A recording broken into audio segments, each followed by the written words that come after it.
guess I know about the new infrastructure we need.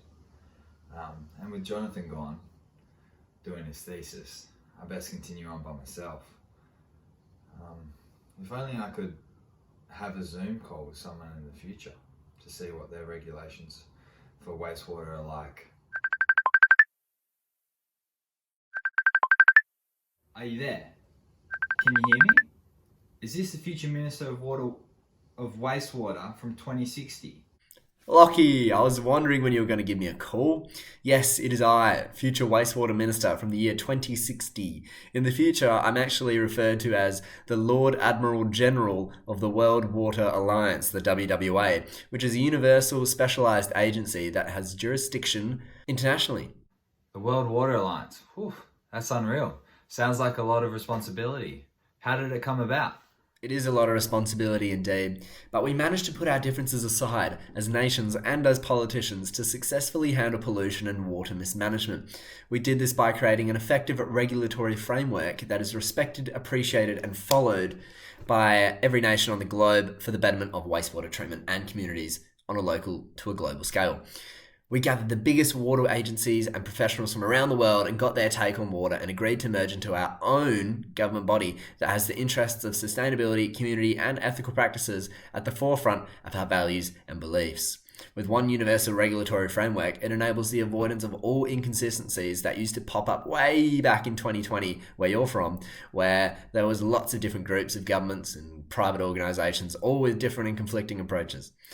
Ever since we got rid of that, all nations have enjoyed a higher quality of water. Okay, so there is a global framework, but what about at the community level?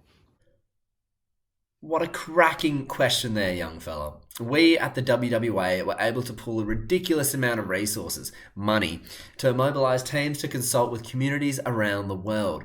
They heard about the specific issues relating to water and sanitation within that specific community, and then helped build upon existing frameworks to develop more robust and engaging governance strategies. We found by doing this it was more efficient, it removed any biases and encouraged local businesses to be more active and supportive. Okay, sounds interesting.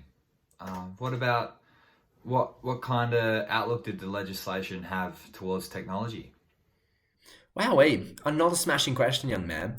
Well, it's always hard to allow for technological advancements whilst ensuring high environmental standards. The Universal Framework helped out a lot with regards to amendments, but we also spent more time consulting with both environmental and water technology experts to find the correct solutions. This is great, but how do we deal with the corruption? Far out, mate. These questions are seriously impressive. Now, with regards to corruption, that was always an issue we looked at, especially with one giant organisation like the WWA.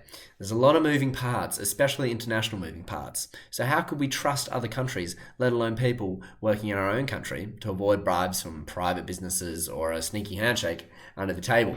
The truth is, we can't know for certain, but we have strong punishments in place for those found guilty, which is the death penalty. We take corruption very seriously here in the future, Lockie, but I hope that answers your question. That's one way to stamp out corruption. What about dealing with the lack of interest to change attitudes towards water in developing nations? I'm Zhihui, a member of the team that visited the developing nations. Education is first and foremost, but it's important that it doesn't become a westernized approach. It is vital to understand the context of communities, values, and religion and how water ties into this. Only then can you make the change. Yeah, I like it. You've got to come at it from their perspective. But how did you encourage sustainable water management from businesses? We incentivize people and business to follow regulations through lowering tariff rates and get more comprehensive with penalties to punish corporations that were intentionally bribing regulators to break laws for profits. Additionally, worldwide it is recognized that all products and services are rewarded with a sustainable labor depends on their water management. Basically, because our global citizens are more water conscious, the free market is weeding out those businesses who want to do the dirty and waste our precious water.